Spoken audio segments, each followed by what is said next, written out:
अस्सलामुअलैकुम everyone, hopefully you all are fine. Welcome back to my YouTube channel. जी, तो आज का जो हमारा टॉपिक है वो बहुत ही इंटरेस्टिंग टॉपिक है, जो कि है ग्लाइकोलाइसिस। आज की इस वीडियो में आपको बताऊंगी कि ग्लाइकोलाइसिस है क्या, उसका साइकिल पाथवे क्या है। तो सबसे पहले ग्लाइकोलाइसिस का मतलब आपको पता होना चाहिए कि ग्लाइकोलाइसिस वर्ड का मतलब क्या है। जी, तो glyco means glucose and lysis means break down. जी, तो बेसिकली ये दो वर्ड से मिलकर बना हुआ है। इसका मतलब है ग्लूकोज का टूटना। अब इसका एक ओवरव्यू बताती हूँ आपको। देखें, ग्लूकोज का पायरुवेट के 2 मॉलिक्यूल्स में ब्रेक डाउन मीन्स टूटना और एनर्जी का बनना एडीपी और एटीपी की फॉर्म में। अब देखें, आपके माइंड में सवाल है कि ग्लाइकोलाइसिस होती कहाँ है। देखें, ये साइटोप्लाज्म के अंदर होती है। अब जो पायरुवेट इसमें मतलब है ना, उसमें क्या 3 कार्बन एटम्स होते हैं, जबकि जो ग्लूकोज है उसमें 6 कार्बन एटम प्रेजेंट होते हैं। ठीक है, अब ये जो प्रोसेस है ग्लाइकोलाइसिस का, वो क्या 10 स्टेप्स को फॉलो करता है। इसका कंप्लीट एक साइकिल है। अब हम इस साइकिल की बात कर लेते हैं। ये डिफ़िकल्ट है बट मैं आपको सिंपली वे में समझाती हूँ, आपको बहुत अच्छे से समझ आ जाएगा। अब देखें, जो ग्लाइकोलाइसिस है इसके क्या 2 फेजेस हैं। ठीक है, और जो फर्स्ट फेज़ है इसमें कोई एनर्जी प्रोड्यूस नहीं होगी, क्योंकि फॉस्फोर जुड़ गया। और जब फॉस्फोर जुड़ गया है तो एनर्जी की कंजम्पशन नहीं होगी। सेकंड फेज़ में ही ये होती है। तो मैं आपको सिंपली वर्ड्स में बता दूं कि ग्लाइकोलाइसिस वो बायोलॉजिकल प्रोसेस है जिसमें ग्लूकोज का ब्रेकडाउन होता है और हमें फाइनल प्रोडक्ट मिलता है पायरुवेट। ग्लाइकोलाइसिस का पूरा पाथ बहुत सारे रिएक्शंस को फॉलो करता है।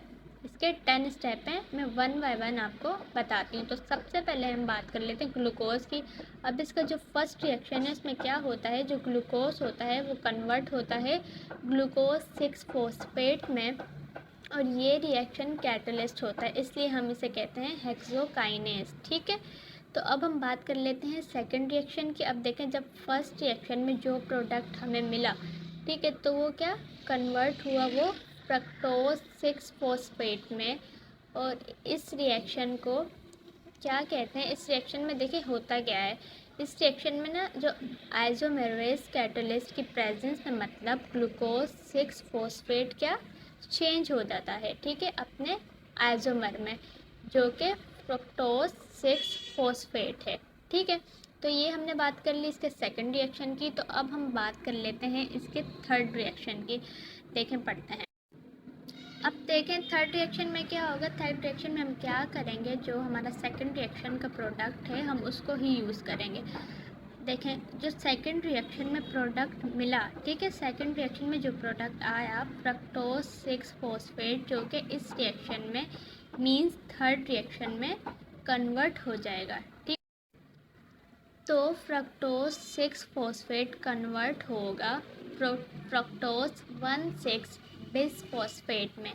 अब इस रिएक्शन में भी किसी कैटलिस्ट का यूज़ हुआ होगा, तो इस रिएक्शन में जिस कैटलिस्ट का यूज़ किया गया है इसको कहते हैं फॉस्फोफ्रक्टोकाइनेज, और इसका यूज़ करेंगे हम अब अपने नेक्स्ट रिएक्शन में। ठीक है, देखें, अब इस नेक्स्ट रिएक्शन में जो प्रोडक्ट हमें मिला मतलब फ्रक्टोज 1,6 बिसफॉस्फेट। ठीक है, तो अब हम इसकी बात कर लेते हैं फोर्थ रिएक्शन की। तो हम बात कर रहे हैं अब फोर्थ रिएक्शन की। अब देखें, अब इसमें फोर्थ रिएक्शन में क्या होगा, हमारे पास जो प्रोडक्ट है फ्रक्टोज 1,6 बिसफॉस्फेट, जो कि स्प्लिट होगा 2 प्रोडक्ट्स में।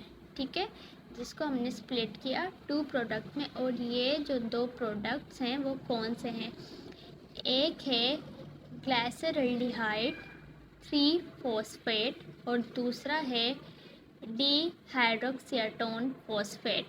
और ये जो रिएक्शन है वो एल्डोलेस कैटलिस्ट के प्रेजेंस में होता है। ठीक है, तो ये था ग्लाइकोलाइसिस का फोर्थ रिएक्शन।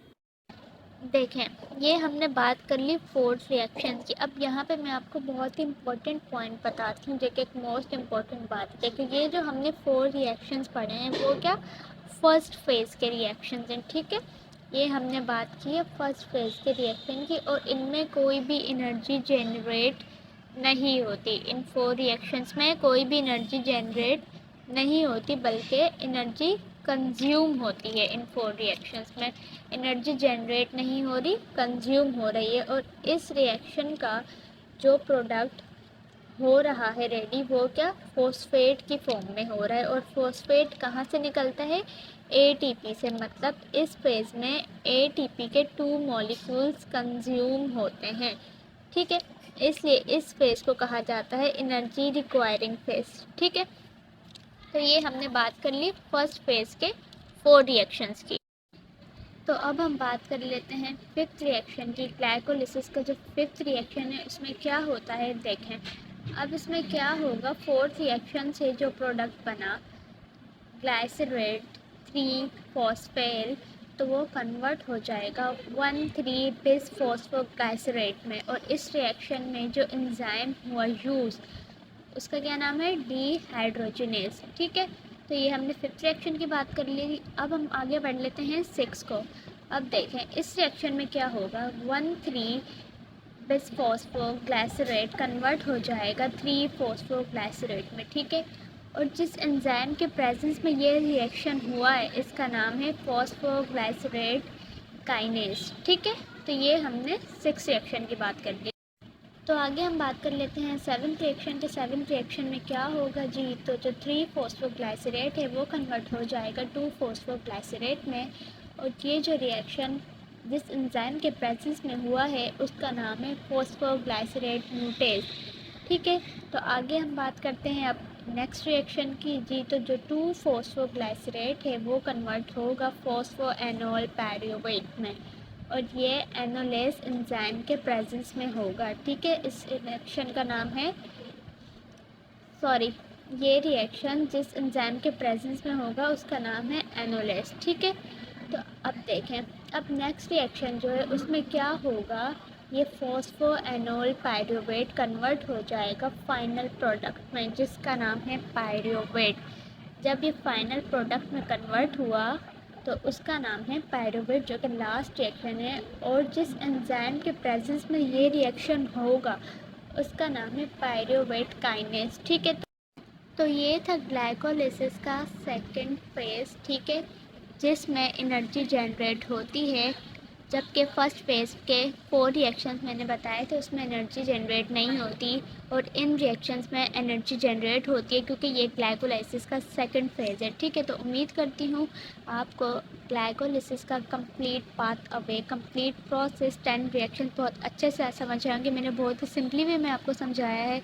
वीडियो अच्छी लगी तो ज़रूर लाइक करें, मेरे चैनल को सब्सक्राइब करें। इंशाल्लाह नेक्स्ट वीडियो में आपसे मुलाकात होगी, तब तक के लिए अल्लाह हाफ़िज़।